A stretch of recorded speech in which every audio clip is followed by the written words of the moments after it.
secrecy and comprehension in the Gospel of Mark. So we start with secrecy. You've noticed so far, if you've been keeping up with the reading, that there is this element of sort of mystery within Mark. Jesus often tells people, "Hey, don't tell anybody who I am." It's the so-called messianic secret. So here, early on in chapter one, Jesus healed someone, and sternly Jesus sent him away, saying, "Don't say anything to anyone. Instead, go and show yourself to the priest and offer the sacrifice for your cleansing that Moses commanded. This will be a testimony to them."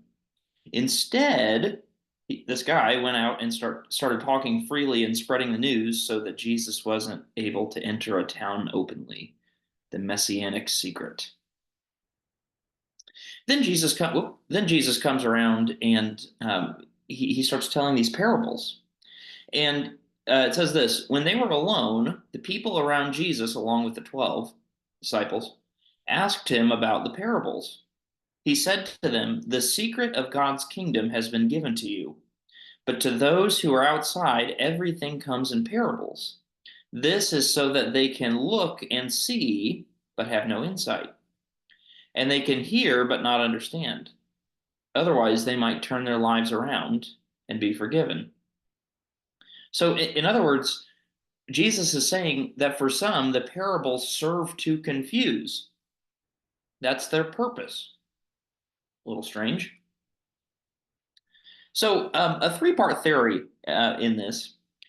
First part, the metaphor of a parable from Jesus, the content of which, the content of these parables is so shocking, so strange, so out of the ordinary. We hear them and we've heard them 1,000 times, and so we kind of shrug our shoulders and, oh yeah, that's one of Jesus' parables.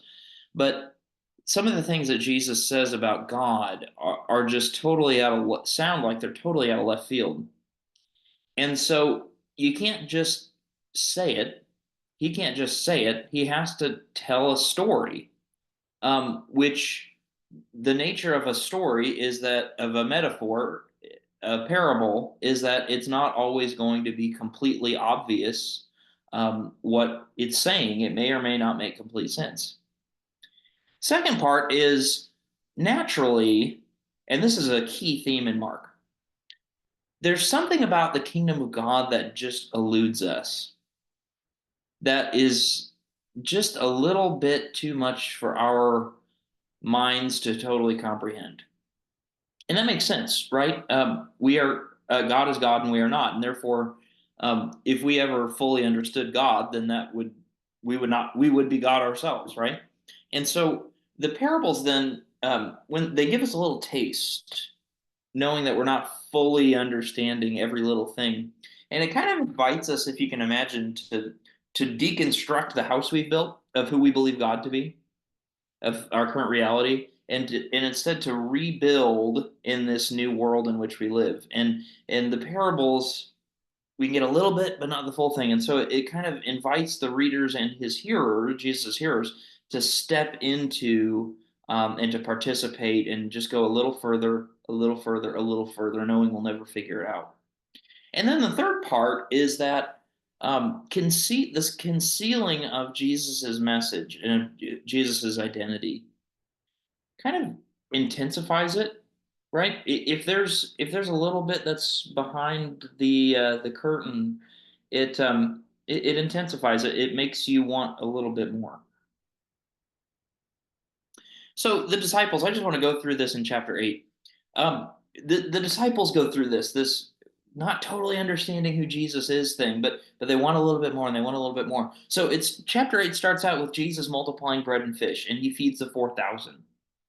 And then just maybe hours, if not a couple days, somewhere in there later, the disciples are going somewhere with Jesus, and they say, "Oh no, we don't have any bread. What in the world are we going to do?"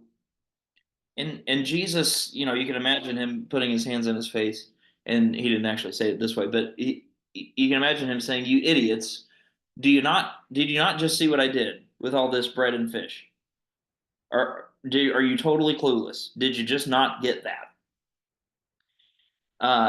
Jesus then goes and heals a blind man, and then Peter comes around, and it's like his Peter the disciple. It's like Peter's blindness, spiritual blindness, is removed just after Jesus has healed this blind man. And Peter makes this confession. He says, Jesus, you are the Messiah. And so we go from early in the chapter, or middle of the chapter, from incomprehension to comprehension for Peter and for the disciples. And then back the other way, Peter, right after this, gets full of himself and gets a big head and says, "Hey, Jesus, you probably ought not to be doing this thing." Right? He thinks that he's kind of Jesus's advisor. He experiencing, it's called the Dunning-Kruger effect. Google that if you're not familiar with it.